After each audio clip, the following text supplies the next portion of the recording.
When I was still an embryo, I was taken away by robots. Everyone was born through high-tech cultivation and breeding. Before we were even born, our entire lives had already been planned out. However, my parents believed that life should be respected and should not be mass-produced by machines. So they gave birth to me through natural childbirth, the only one on the planet in hundreds of years. At that time, the planet was on the verge of destruction due to excessive mining. To continue the survival of our race, my father stole the codex that contained the genetic records of countless generations. Using an instrument, he decomposed it into energy and injected it all into my body. Before the planet's destruction, he wanted to send me to the distant Earth. Only there could I survive. This was the only way to continue our race. But General Zod and his followers arrived. Learning that the codex had been sent to Earth, he furiously killed my father. He then ordered his subordinates to prepare to destroy the spacecraft I was aboard. However, the planet's guard forces appeared just in time. After a trial by the High Council, Zod's physical form was to be imprisoned and exiled to a wormhole for 300 years. Several rebels who participated alongside him were all sealed together within ice crystals, then placed into an interstellar ship. As the temporal wormhole opened, they were sent through it. But just days later, the planet still collapsed due to excessive mining. With a tremendous explosion, it completely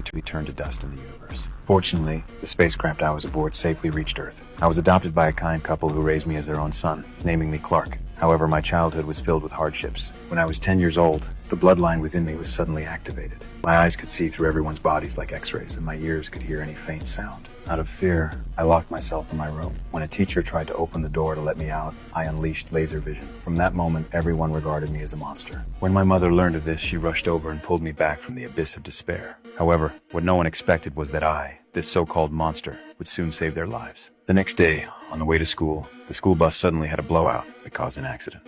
It crashed into the nearby river and rapidly sank toward the lake bottom. Just as everyone was about to perish, I decided to stop hiding and used my own strength to push the school bus up from the lake bottom. I thought that by saving everyone's lives, I could become friends with them all. But human nature is always dark. Not only did my classmates fail to thank me for saving their lives, they actually came to my house calling me a monster. My mother tried desperately to defend me, claiming that perhaps it was all a miracle. But I believed I had done nothing wrong. I had simply wanted to save everyone's lives. My father told me that people are often very afraid of things they don't understand.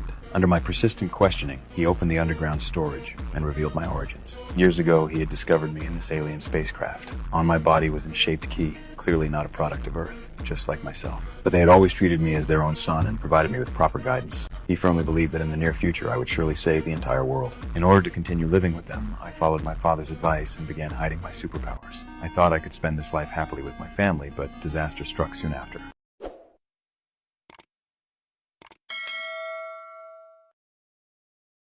When I was still an embryo, I was taken away by robots. Everyone was born through high-tech cultivation and breeding. Before we were even born, our entire lives had already been planned out. However, my parents believed that life should be respected